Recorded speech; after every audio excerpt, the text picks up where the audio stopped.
দীর্ঘ কারাবাসের পর বন্দীদের মুক্তিতে উচ্ছ্বাসে মেতেছে ফিলিস্তিনিরা। মুক্তিপ্রাপ্তদের বরণে পথে নামে শত শত মানুষ। প্রিয়জনকে ফিরে পেয়ে আবেগাপ্লুত হয়ে পড়ে স্বজনরা। ছাড়া পেয়ে ও নির্যাতনের ভয়াবহ দিনগুলোর কথা ভুলতে পারছেন না অনেকে। জেনেক্সে শিফট করো, লাইফকে লিফট করো।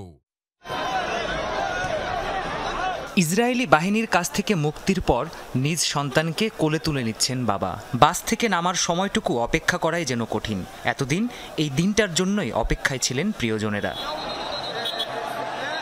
শুধু এই ফিলিস্তিনি পিতাই নন, এদিন নিজের আপনজনকে পুনরায় ফিরে পাওয়ার আশায় দক্ষিণ গাজার খান ইউনিসে নাসের হাসপাতাল এবং এর আশপাশে জড়ো হয় শত শত ফিলিস্তিনি। দীর্ঘদিন পর হারানো সন্তানকে কাছে পেয়ে প্রাণ জুড়ান কোনো ফিলিস্তিনি মা। মিলন হয় পিতা পুত্রের, কেউ বা আবার ফিরে পান ছোট ভাই কিংবা আপনজনকে। আনন্দে কেউ মেলে ধরেন ফিলিস্তিনের পতাকা, আবার অনেকে প্রিয়জনের ছবি হাতে নিয়ে এখনো রয়েছেন ফিরে পাওয়ার অপেক্ষায়।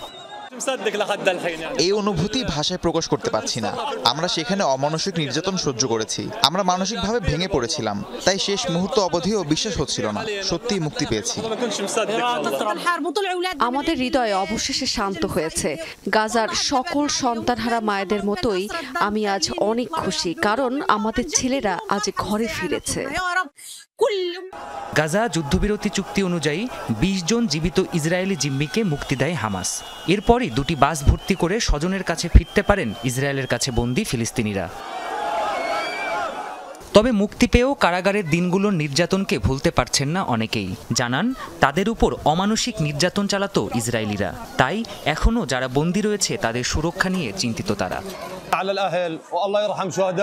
আল্লাহর প্রতি অশেষ কৃতজ্ঞতা, আমি আমার পরিবারের কাছে ফিরতে পেরেছি।